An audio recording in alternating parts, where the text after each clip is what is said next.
Welcome to the WACO Experience, an American story. We, the people. With your host, D. Scott Smith. In order to form a more perfect union. Interviews with leaders in business, government, and nonprofit organizations. Promote the general welfare. Jobs, products and services, and infrastructure for strong communities. Secure the blessings of liberty. The WACO Experience is an American story, a story of communities across America. It is your story. Yeah, this decision to be able to help my friend by donating the kidney, thankfully didn't pause my life, but it helped me to focus in okay, these are the things that I have right now, and I'm gonna focus in on this. I'm gonna help my friend. I'm gonna serve these students, and I'm gonna work my tail off until we get there. When we pay attention, we will find that we are surrounded by miracles which happen each day. In this episode of the WACO Experience, an American story, Nathan Masters shares his remarkable journey to WACO. You will hear it was a podcast produced by a church in this community which nurtured his new faith and drew him to this town. Nathan was our guide at the Magnolia Castle tour. As we progressed through the rooms, I learned of the interesting history of the building, the previous owners, and how it was renovated and restored. The other guests on the tour, as well as my wife and I, asked Nathan about his life. What brought him to WACO? Has he met Chip and Joe? What I heard made me believe his was the kind of story I wanted to share on this radio show, and asked if he would be willing to be a guest. And yes, you heard him correctly. Nathan chose to donate a kidney to a coworker. What I thought I knew about donating an organ to save a life was all wrong. I learned much from this man in our conversation. He is living out his faith each day. In the New Testament book of James, we read, "My friends, what good is it to say you have faith when you don't do anything to show you really do have faith? Faith that doesn't lead us to do good deeds is all alone and dead." You will be inspired by Nathan's story, a man choosing to make a living sacrifice to demonstrate the love God has for each of us. I'm your host, D. Scott Smith. Each week, I bring you stories from leaders in business, government, and nonprofit organizations. You can learn more about this program, our sponsors, and the podcast version of this show by going to our website, thewacoexperience.com. This program is made possible by sponsors: White Bluffs Construction, Custom Building, Home Remodeling. Call Seth at 254-227-2002 and schedule White Bluffs Construction to build your patio, deck, pergola, or maybe you're ready to build that custom home. Visit their website, whitebluffsconstruction.com. Republic Laser Therapy. Emma Gaskin was facing a debilitating back injury. She was told surgery was her only option, but the truth is, there was another solution. Now, Emma's mission is to bring drug-free pain relief to those who need it most. Call Emma today at 254-433-7790. Learn more and book a complimentary consultation at republiclasertherapy.com. Ray's Automotive. Cars are complicated machines, and we depend on them every day. Ray makes it easy to keep your car in top condition. When my car needed service, I called Ray. He and his team of certified technicians demonstrate Christian values in business. Call 254-495-7810 or get a quote online at fixmycarray.com. Heart of Texas TV Indoor Billboards. My friend JB James Battle, former helicopter pilot for the U.S. Army, and his team at Hot TV amplify your brand where it matters most. Be seen where your customers eat, work, shop, and play. Learn more on the web at hotdigitaltv.com. Quality Cabinets. Your home is an extension of your personality. Smooth, clean, and elegant. Quality Cabinets is the perfect choice for the modern aesthetic. Visit the Design Center at 720 New Dallas Highway in Waco. Quality Cabinets are available for immediate delivery. Call 254-744-0938 and visit the website qualitycabinetstx.com. D. Scott here, back at the Baylor Club. We're on the patio overlooking the Baylor campus, Brazos River. Just a beautiful day. And they've left the score on the big screen there from Baylor's win this last weekend. So that's pretty cool. I'm with Nathan Masters, and we're going to be talking about his life, his journey, and what's going on for him in Waco. We met when he was giving us a tour over at the Magnolia Castle. It's just one of those things that I had promised my wife that we would take a tour over there. And so it was a beautiful day here, late summer, early fall, not so hot, good time to get out. Our tour guide, very knowledgeable, very encouraging, very uplifting, but we had a chance to talk a little bit about his life. I said, Nathan, we have got to have you on the WACO Experience, an American Story, because your life can be inspirational to other folks. I believe that it is right now. We're going to talk about the fact that you donated a kidney, but let's let people find out about that a little bit later. Yeah. So, Nathan, tell us what is going on in your world right now. What are you involved in? What are you doing? At this point in my life, I am a tour guide, or as we like to say, a guest host experience for Magnolia and our experience team. I've been giving tours for a year and a half now. I'm super involved with my church. At my local church, I get to serve in the youth ministry. I serve with 6th graders currently, and I'm also really involved in our missions department. I'm currently participating in a program that our church does called Go Group, which is a 9-month training/discerning process for those who are thinking about going overseas. That's a whole can of worms, so we can talk about that in a little bit. But currently, I am participating in that. Think about that like 15 hours. It's like a internship, part-time job on top of my current job of giving tours at the castle and at the silos. You didn't grow up in Waco. No, I forgot to say that. I am from Asheville, North Carolina. I was born and raised there, and I moved to Waco when I was 20. What brought you to Waco? Essentially, what you need to know here, I came to know Jesus at the age of 18. That was the end of my senior year of high school. That first year following Jesus, a friend of mine introduced me to a podcast, which led me to actually a rabbit hole and another podcast, which was the current church I'm at.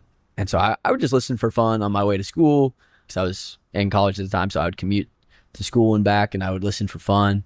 Fast forward a year, it's fall of 2020, and I am doing what I usually do, and I'm listening. I felt like God was like, hey, what if you moved to Waco? And just a random thought in my mind. And I was like, what? I have never moved anywhere in my life, let alone halfway across the country. Asheville to Waco is a 20-hour car ride. I was just like, I've never thought about moving, period, let alone to Texas. It's just really random. And so I told some friends, and they were like, hey, you should think about doing that. That sounds really cool. So you had confirmation from friends. Yeah, community around me was like, you got to do it. And then eventually I had a friend. I was really like hesitant, and he essentially told me to poop or get off the pot, if you will. And I was like, okay, I'll set up a trip. And so came to visit March of 2021, made some friends that week and told them, hey, I would love to move here. If you know anyone needs a roommate, let me know. And I got a text a month later from a friend, hey, I need a roommate. You want to move down? And so I moved to Waco August of 2021. So this podcast was from the church here in Waco. Yes. And you got involved with that church? Yes. So tell us what the podcast is and what the church is. Yeah, so the church I go to is called Harris Creek Baptist Church. They also have a podcast called Becoming Something. That's for 20s and 30s who are trying to use their life in a way that honors Jesus.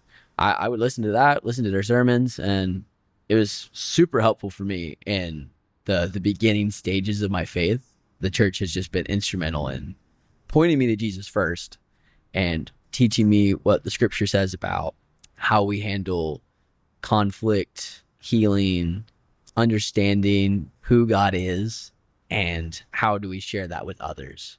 I can't tell you the growth I've seen in my life from when I first came to Waco to now through the local church, and not just Harris Creek, but also like the Big C church in Waco. I have friends from all kinds of different churches here. And one thing that makes Waco super unique from all of the other cities I've lived in, that being two, is the... We'll take it. Yeah, is absolutely. the unity of churches here. For the most part, everyone loves each other, is supportive, and just wants to help the city.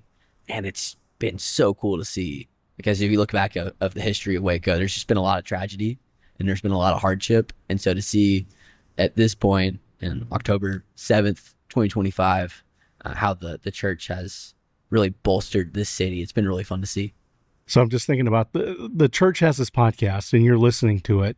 And then through this, God decides to give you a call, touch you on the shoulder, say, Nathan, I want you to go to Waco. Mm-hmm. Your friend said, sounds like a good idea. Yeah. Family? This was one of many crazy things I would tell them that I will do. Yeah, family initially was like, are you sure? But over time, they're like, hey, like, we love you. We support you. We want what's best for you. And if you think this is it, go for it. And so I was like, awesome, sweet. Thank you. You made a pretty quick transition. Yes. Came here. We did the same thing. We were visiting in April, decided to move here, came for a visit in June. In September, we were living here. So we made a quick transition. And my friend and mentor, advisor, he had gone through a similar transition where he was called from Oregon to Franklin, Tennessee. Yeah. And he said between him and his wife, it took 3 years. And so when I was telling him, I believe God is calling me to Waco, he said, do it quick. If you're going to do it, then make it quick. You made a quick transition during COVID's complexities. Sure. How did that affect, or did it affect you at all? For the most part, not particularly. Whenever I moved here, the first 2 years of living in Waco, I was a junior in college. I did not go to Baylor, unfortunately. I did Appalachian State online, rural nears. So I was doing school online. I worked at Magnolia and their bakery, so Silos Baking Co. And then I eventually, towards the end of my junior year, started interning for Harris Creek's youth ministry. I'm doing all of those things. And while working at Silos Baking Co., there was some difficulties with the COVID restrictions because the COVID numbers were actually growing really high in Waco in that fall 2021. So we had to navigate that. But other than that, that was pretty much the most difficult thing that we had. Everything else was super great.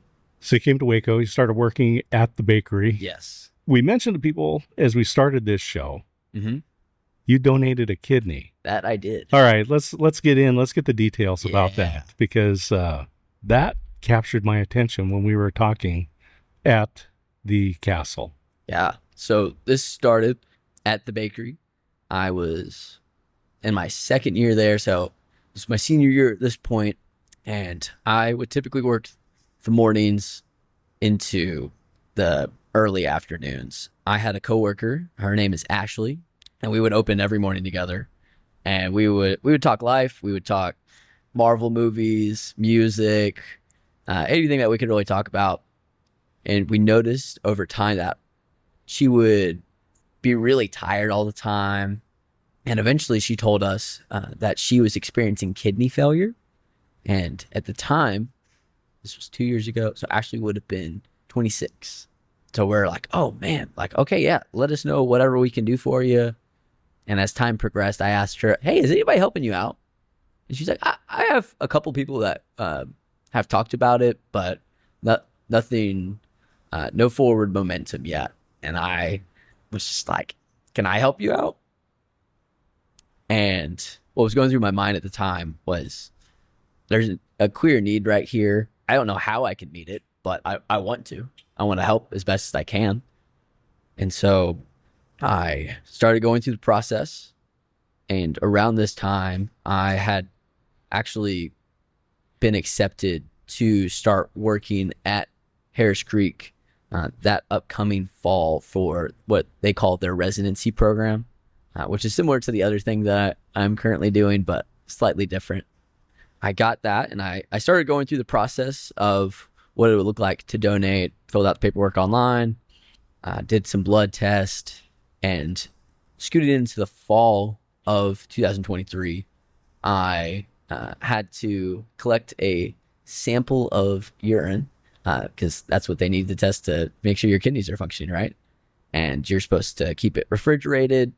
Did that, but whenever I was trying to transport it to the lab, I was told to go one place. They told me, hey, go to this other place, go to this other place.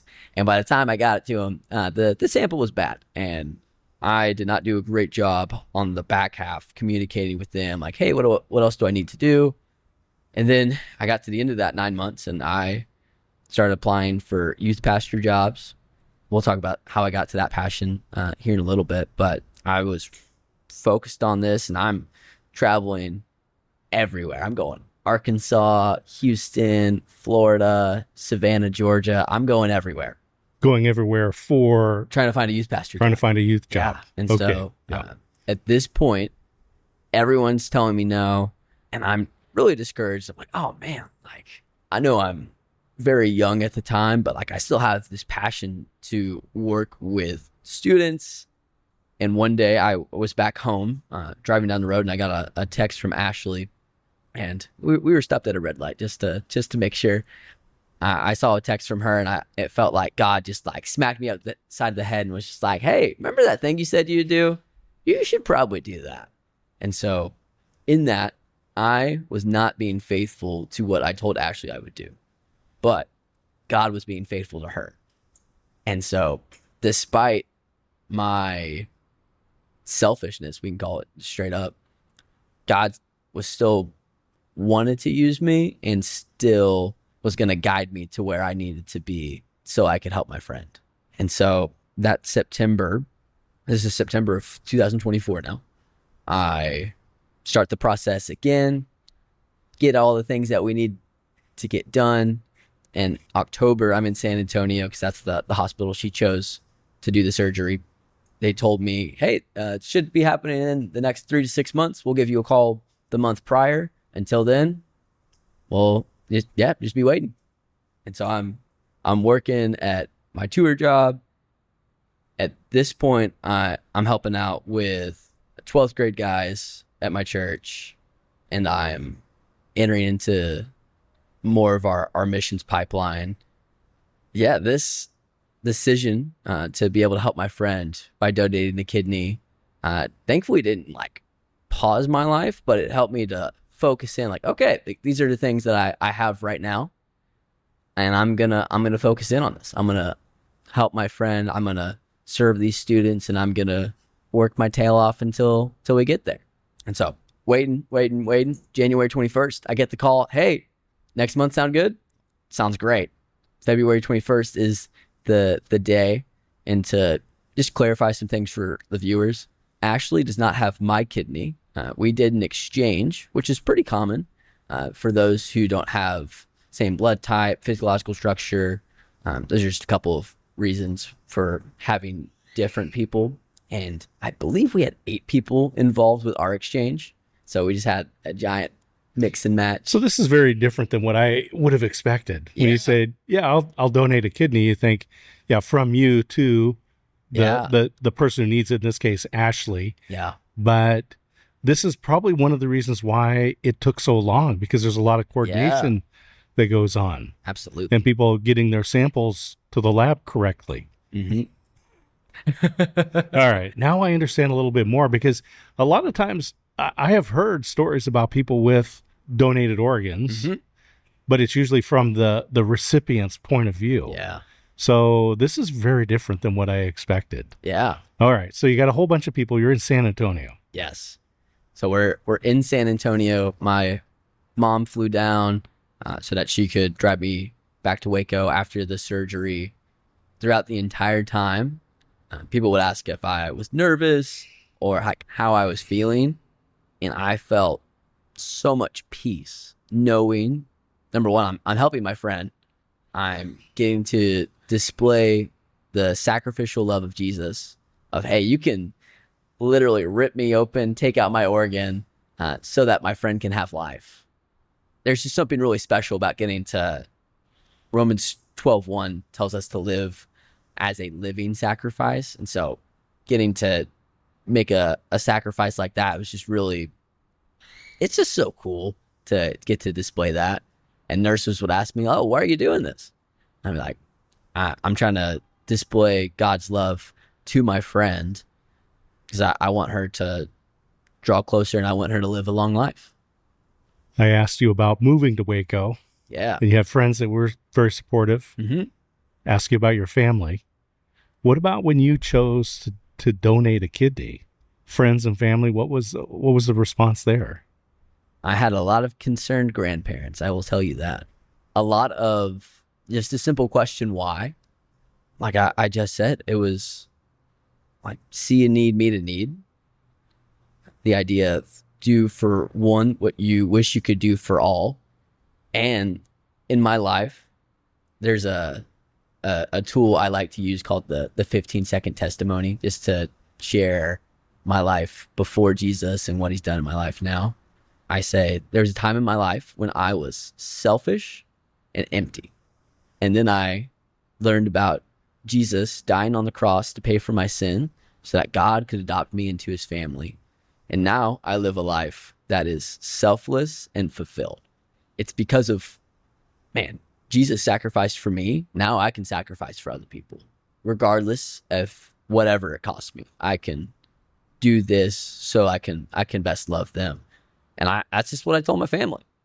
And it was like, man, I don't know if I could do what you're doing. And if you were to talk to me 6 years ago, I would say the same thing. It's only because God's love has completely changed my life. And your mom came down. She was Yes. in San Antonio. She was helping. Mm-hmm.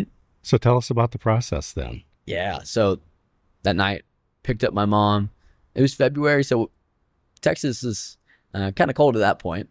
Picked up some food, and my mom, she's a rock star. She is super loving, super kind, super gracious, super funny. And so we don't get to see each other too much. We'll call most days. But it was just really fun getting to hang out with her. We watched a lot of TV, and it was like, oh man, we got to go to bed. We got our early morning. She brought me in. Anytime it comes to me, if I'm doing something slightly more risky, I use air quotes, she gets she's in a handbasket. She's super nervous. And so you put me on a table and put a knife to me, and she's just like, okay, deep breaths. And so I'm trying my best to be patient and love her while we're navigating this. And then the moment comes, and we're still just doing what we were doing the night before, just being goofy, trying to have as much fun as we can at 5 o'clock in the morning when we're all really tired and I'm about to do something life altering. But again, there was that peace and just being able to talk to the people around me and try to encourage them as best I can. Tell me about the recovery from Yes. from this. Man, I've never been in so much pain in my life. Well, there was a time I broke my arm, but that's a different scenario. Whenever I woke up, I was drugged out of my mind, and I was just like, whoa, this is different. I feel super light. I felt a lot of peace. And whenever nurses would come up to me, I wouldn't help but just randomly just say, God loves you. I've had previous experiences where I had a surgery and would just start fist bumping and hugging people. But this one, I've never gotten up out of that sleep and just start telling the gospel to people. That was really fun. From leaving San Antonio, I was there for a night, and then my mom drove me to Waco the next day. And one of my best friends and his wife, they took care of me for the next 2 months, if you will. My current living situation, I was at an apartment with 2 really close friends of mine, but it was just super small, not really conducive for a good recovery environment.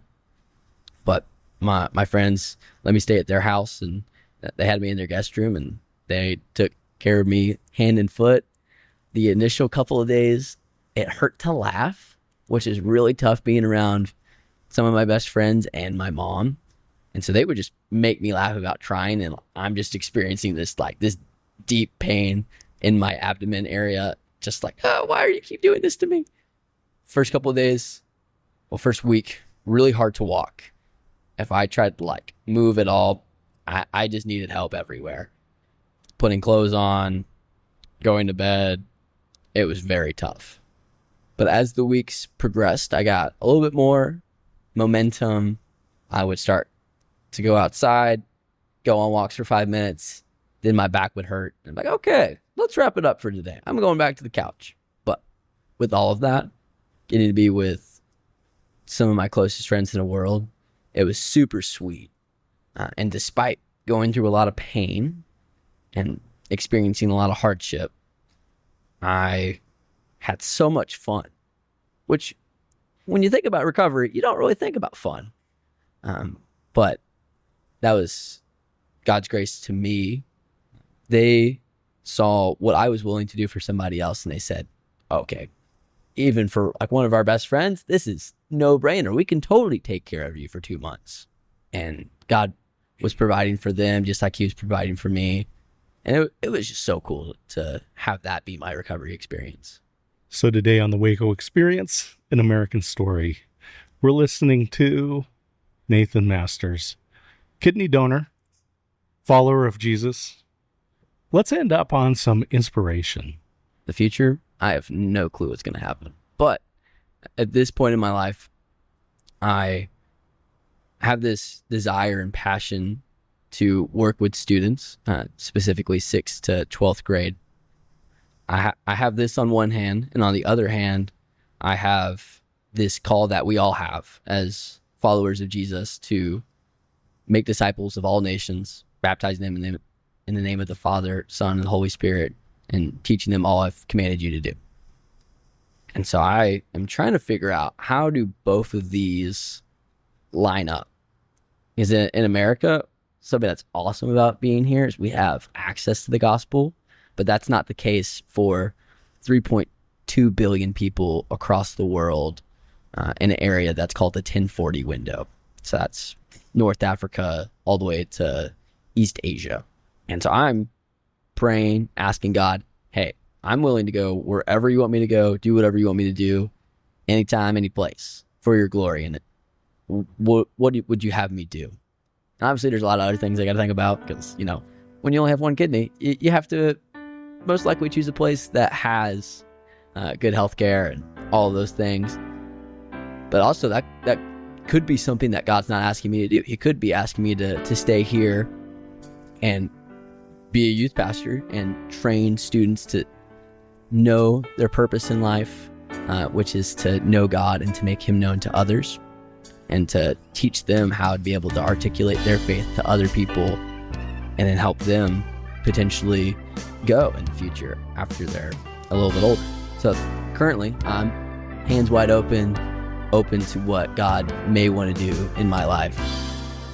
He's already done a lot in the last 6 years, so I'm excited to see what we have for the rest of it.